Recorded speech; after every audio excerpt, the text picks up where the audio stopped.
Hello, എല്ലാവർക്കും നമസ്കാരം. നമുക്കിന്ന് ഒരു ബീഫ് വിന്താലു ഉണ്ടാക്കാം. 1 കിലോ ബീഫിലാണ് ഞാൻ ഉണ്ടാക്കുന്നത്. കുക്കറിലാണ് ഉണ്ടാക്കുന്നത്. അപ്പോൾ നമുക്ക് വളരെ ഈസി ആയിട്ട് ചെയ്യാൻ പറ്റും. കുക്കർ ചൂടായി കഴിയുമ്പോൾ അതിൽ വെളിച്ചെണ്ണ ഒഴിച്ച് പച്ചമുളക്, ഇഞ്ചി, വെളുത്തുള്ളി, സവാള എന്നിവയിട്ട് നല്ലോണം വഴറ്റിയെടുക്കുക. കറിവേപ്പില ചേർക്കുക. അത് വാടിക്കഴിയുമ്പോഴേക്കും നമുക്കിനി മസാലകളൊക്കെ ചേർക്കാം. ആദ്യം നമ്മൾ പൊടിച്ച് വെച്ച വിന്താലു മസാലയുണ്ട്, അത് ചേർക്കുക. പിന്നെ കാശ്മീരി മുളക് പൊടി, മല്ലിപ്പൊടി, എരിവെള്ള മുളക് പൊടി, മഞ്ഞൾപ്പൊടി ഇത്രയും ചേർക്കുക. അളവുകൾ ഞാൻ ഡിസ്ക്രിപ്ഷനിൽ കൊടുത്തേക്കാം. ഇത് നല്ലോണം മൂപ്പിച്ചെടുക്കണം. അതിൻ്റെ പച്ചമണമൊക്കെ മാറണം. അതിൻ്റെ ഡ്രൈനെസ് കൂടുതലാണെന്ന് തോന്നണമെന്നുണ്ടെങ്കിൽ കുറച്ചും കൂടെ വെളിച്ചെണ്ണ ചേർത്ത് കൊടുക്കണം.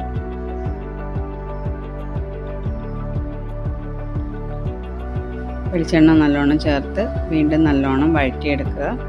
ഇതിലേക്ക് നമ്മൾ കഴുകി വൃത്തിയാക്കി വെച്ചേക്കുന്ന ബീഫ് കഷ്ണങ്ങൾ ഇട്ട് കൊടുക്കുക. ബീഫ് വലിയ പീസായിട്ട് വേണം കട്ട് ചെയ്ത് മേടിക്കാൻ. ചെറിയ പീസ് വിന്താലുവിന് ഉപയോഗിക്കില്ല, വലിയ പീസാണ് നല്ലത്. നമ്മൾ ബിരിയാണി കട്ടെന്നൊക്കെ പറയണ പോലത്തെ സൈസ് വേണം. അതിലോട്ട് ഉപ്പും 1/4 കപ്പ് വിനാഗിരിയും ചേർത്ത് ഒന്നും കൂടെ നല്ലോണം മിക്സ് ചെയ്തതിന് ശേഷം അടച്ചു വെച്ച് വേവിക്കണം. വേറെ അതിൽ വെള്ളം ചേർക്കേണ്ട ആവശ്യമില്ല. ബീഫിൽ നിന്ന് തന്നെ നല്ലോണം വെള്ളം ഇറങ്ങി വരും. അതുകൊണ്ട് വെള്ളം അധികം വേറെ ചേർക്കരുത്. അടച്ചു വെച്ച് ഒരു 4-5 വിസിൽ വേണ്ടി വരും. എനിക്കിവിടെ 5 വിസിൽ വേണ്ടി വന്നു ബീഫ് വേകാൻ വേണ്ടി. അത് കഴിഞ്ഞ് അതിൻ്റെ സ്റ്റീമൊക്കെ പോയി കഴിയുമ്പോൾ നമ്മൾ കുക്കർ തുറക്കുക. തുറന്നു കഴിഞ്ഞപ്പോഴേക്കും അതിൽ നല്ലോണം വെള്ളം ഇറങ്ങി വന്നിട്ടുണ്ട്. ഇനി നമ്മൾക്ക് ഈ വെള്ളമൊക്കെ വറ്റിച്ചെടുക്കണം.